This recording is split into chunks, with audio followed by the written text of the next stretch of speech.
Good morning, traders and investors. Roger Scott here, senior strategist for the Trading Pub. It's Monday. It's December. Don't ask me where the year has gone. I'm still living in February of this year. It's about 8:04 in the morning. The market's not going to gear up to open up for an hour and 26 minutes. I'm getting a nice early start here with you. Just want to go over everything. And remember something important. This video is a foundational video every morning. This video should give you a good idea of where the broad market's going to go, where the sectors are going to go. The 500 feet view, the macro view, not the micro view. The micro view we deal with during the day on my Telegram alerts, on the VIP room. And if you want to subscribe to all of that, just go to my YouTube channel. If you don't know how to find my YouTube channel, go to YouTube, go to Roger-Scott on the search box, and you'll find it there. Subscribe to it, like it, and look below. You can find the link to my VIP room. You could find a link to my Telegram channel. It's all there for the taking, so do not miss out under any circumstances. And I'll remind you before I depart. Now, as you can see here, the Nasdaq is down about 58 points, a little bit beyond random. The Dow's down 67, 65 points, really very, very random. We've been very much seeing technology and tech stocks underperform since I told you that blue chips are going to be rallying, which is very common end of the year. Large hedge funds, institutions, pension funds, they want to put their money in blue chip stocks. They want safety. They want low volatility. They want to make their bonuses at the end of the year. They don't want to be impeached by a stock like Uber or Amazon or a stock just dropping 10% overnight, which is possible with tech stocks. I mean, look at Uber. It's up about 4 or 5%. It was included in the S&P. By the way, I told you that about 3 weeks ago, that Uber will probably be included in the S&P. And if you paid attention to what I was saying, you would have made out like a bandit. Look at this. The stock is now up here.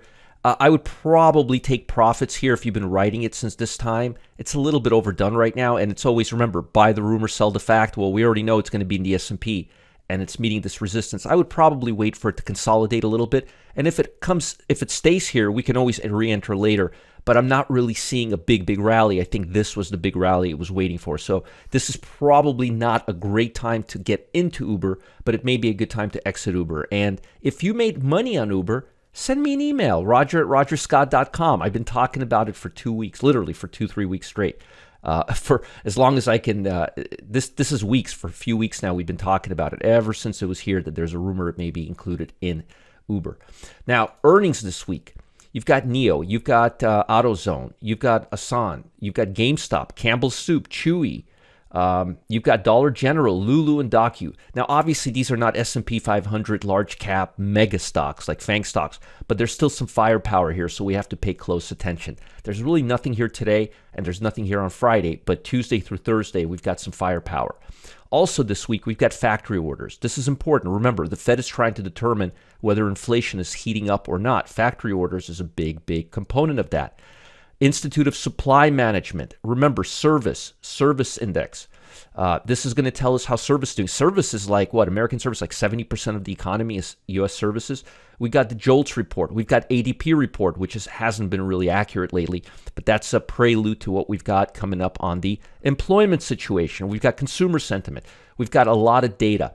What data is the Fed going to be looking at? ISM Services Index and employment situation. Those are the big ones. They're going to be looking at everything, but employment, big data for the Fed. Consumer sentiment, not so much. ISM manufacturing, and maybe a little bit of factory orders. But again, this is the real big one right here. This is the second big one, and this one, depending on how it projects Friday's numbers, it's been really wacky, but it does move the market somewhat. So the bottom line is we've got a lot of data this week. Looking at the bond market is still, the bond market is telling us the Fed is going to start lowering rates in March. Now, do I believe that? Absolutely not. And we've talked about that substantially. I'm not going to say they're overbought right now, because overbought just means something's expensive, which is a good sign. But I would be very cautious at these levels, especially with this volatility. We're still above the 8-day EMA. I mean, we touched it here, but we didn't really close below it. and that's the 15-day AMA. And I like to put my stops somewhere around these two areas around here, but it's still very, very bullish. And if it's going to remain bullish this way, we're going to stay with it. But I'm telling you right now, this is a recipe for disaster, because I think the last thing the Fed is going to do is raise lower rates in March. I think that's silly. Okay. Let's talk a little bit about global economy. Then we'll get into sectors and the nitty gritty. And then I want to talk about the S&P 500, give you some levels and so forth. Treasury yields climbed at the start of a busy week with all eyes on U.S. non-farm payroll data, which is what I said is going to be a big report this week. Wall Street average closed higher with the benchmark 500, S&P 500, putting a 4-month high. Dow Jones 1 3/4 high. Remember somebody telling you a week or two ago that blue chips are going to lead at the expense of tech stocks? 4-month high, 1 3/4 year high. I hate to say I told you so, but I did. It's seasonal. It's seasonality. It's not because I'm a brilliant analyst. It's because it just happens not every year, but it tends to happen most years into November and December. We get strong November, December. A little too strong this November with 10%, but here we are. Let me just highlight. Economic data on Friday showed that the IS manufacturing index came weaker than expected. That's not good, folks. If manufacturing is declining, remember, services, manufacturing, that's big. Now, here we get to the good stuff. Again, call me crazy, but just listen to this. I'm going to read this to you, and you tell me if this implies that we're going to lower rates in March. Federal Reserve Powell said Friday in a fireside chat that officials are prepared to raise rates further if needed. He didn't say lower rates. He said raise rates further if needed. Maybe if I highlight it in yellow, people will read this. Okay. Powell reiterated the Fed is moving forward carefully. Carefully doesn't mean we're lowering rates in March. As the risk of under and over tightening is becoming more balanced, it will be premature to conclude with confidence that we have achieved a sufficiently restrictive stance. I can't believe I'm agreeing with every word he's saying. This is a classic moment in history. Or to speculate on when policy might ease. We're prepared to tighten policy further if it becomes appropriate. How come nobody wants to listen to this? Look, U.S. futures pricing are a 51.7% of a 25-point base rate cut in March. Now, I used to be really hard on this guy. I used to call him squirrely. But honestly, in the last, say, 6 months, he's been really saying it how it is. He doesn't have to cover anymore. The errors of his way are behind us. They've got aggressive. They've been aggressive. They are waiting to see what happens. They have absolutely no clue. Why in the world do people think they're going to start lowering rates, the bond market? Because traders are putting money into bonds. They're buying bonds. Folks, it's a big mistake. Listen to what he's saying right now. Is there any part of this that says we may be lowering rates in March? There's a good chance we're going to lower rates. There's a chance. No, he says we're prepared to raise rates further if needed. Again, I don't understand this. Maybe I'm crazy, but here's the problem. When people start finding out that this is not true, that interest rates are not going lower, it's going to put a big backlash into the bond market, cause it to go lower fast, and that puts a lot of pressure on the stock market. So this is a big red flag. And again, if I'm missing something, if you guys think that I'm missing the boat, if there's some clues, maybe I'm crazy. Maybe there's something that I'm totally not looking at here. But I'm literally reading what the federal chairman is saying right here, and I'm looking at the odds. If I was to read this, I would say there's a 51% chance that they're going to raise rates in March, not lower rates. But again, what the hell do I know? I've only been doing this for 30 years in January. We've got earnings this week on Broadcom, LULU, Dollar General, yes, Dollar General, AutoZone, Toll Brothers, Campbell's Soup, and Chewy. And I've created this report for you. Actually, I didn't create it. I just stole it from Bar Chart. It's a great report. It comes out on Mondays. And it tells you the implied or expected volatility on each of the moves. And this is important because you want to take a look. If you don't think Chewy is going to move 16% up or down, you may want to write options, sell options against it or spread. If you think Dollar General is going to move more than 9%, you may want to buy options. So this is a really good guide to say, hey, look at GME, 21% volatility expected. So again, something to pay close attention to. Now, let's talk about the broad market. Actually, let me finish this. So we got factory orders coming out today. That's a pretty important report. Europe is not giving us much of anything. They're down 0.14 points. Investors digested German trade data, braced for a slew of economic activity. Mining and energy stocks are weaker. Remember, energy stocks are global, so if there's weakness there, there could potentially be weakness here. China closed lower, not getting tailwind from China. Dampened challenge growth in country reflected recent economic data. Healthcare stocks tumbled. All right, good to know. Japan index fell to a nearly 3-week low after they were doing so good, as strong yen weighted on export-oriented stocks. We're not getting tailwind from Europe, China, or Japan. Automobile stocks lost ground as the Japanese yen strengthened against the green pack. I can't wait for them to get into their policy program. Uber, here's Uber. Uber soared over 4% after the S&P Dow Jones indices announced that the company would join the S&P 500. What a shock. I wonder where we could have gotten that information from. Folks, I told you that was a possibility almost a month ago. Just saying. Carvana's up, GM is up, maybe get a little bit of a tailwind there.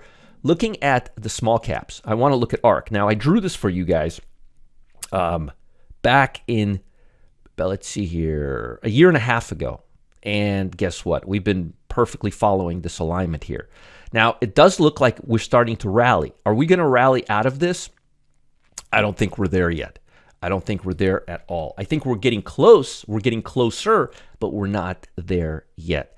And if you look at the Russell 2000, you will see that it still has quite a while to go to get us out of that area. We're just now hitting the 200-day moving average on a weekly basis.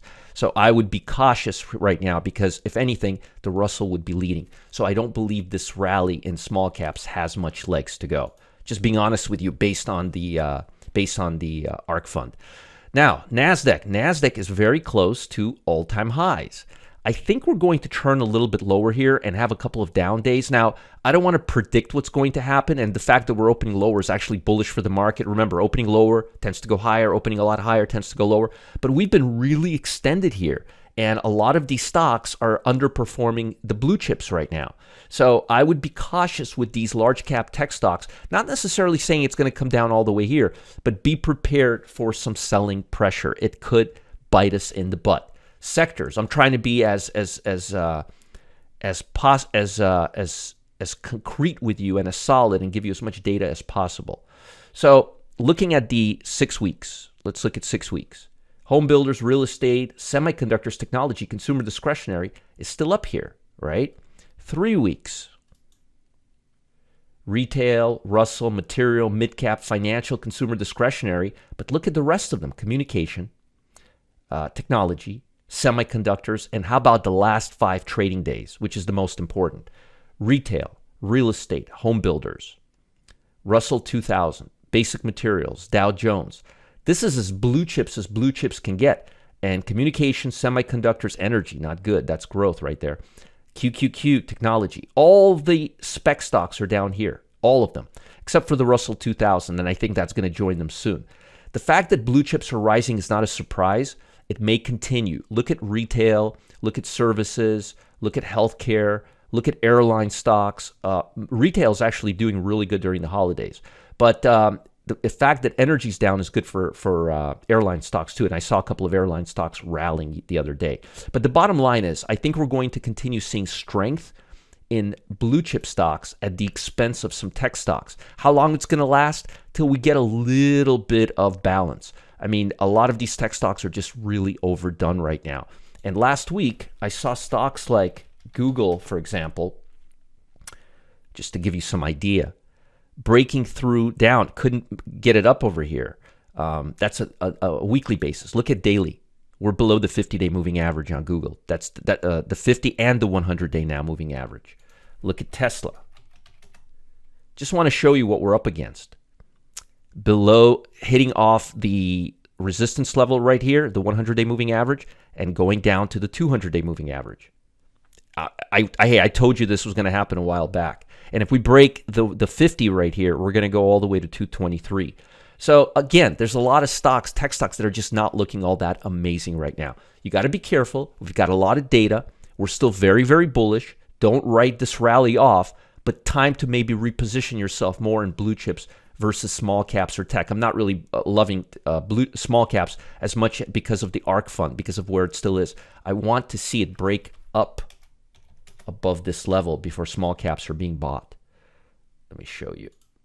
I want to see it break above this level. Once it breaks this level, then I'll be buying small caps. All right, folks, before I let you go, we covered a lot of ground today. It's time to hit the gas and accelerate my weekly cash flow challenge. Now, I won't give up all the goods here, but I'm aiming to bring on at least 100 people to join me on a mission to help traders just like you become my next 5-figure success stories. Now, I'm not going to give you all the details, but it's going to be really exciting, all by targeting extra cash from stock market week after week. We're figuring out where stocks are not going to go, and our success rate has been really good. I'll talk about it all starting this week. Click on the link below for more details, and I'll see you at Tuesday at 1 p.m. Have a great week ahead, and if you have any questions, roger@rogerscott.com. Subscribe to my Telegram, and I'll join me in my VIP room at noon today. All the links are below this video in the YouTube channel. Go to YouTube, go Roger-Scott. It's there. Subscribe. You'll be the first one to get these videos. Bye, guys. Have a great day. And I want to hear from you. Roger@rogerscott.com. Bye.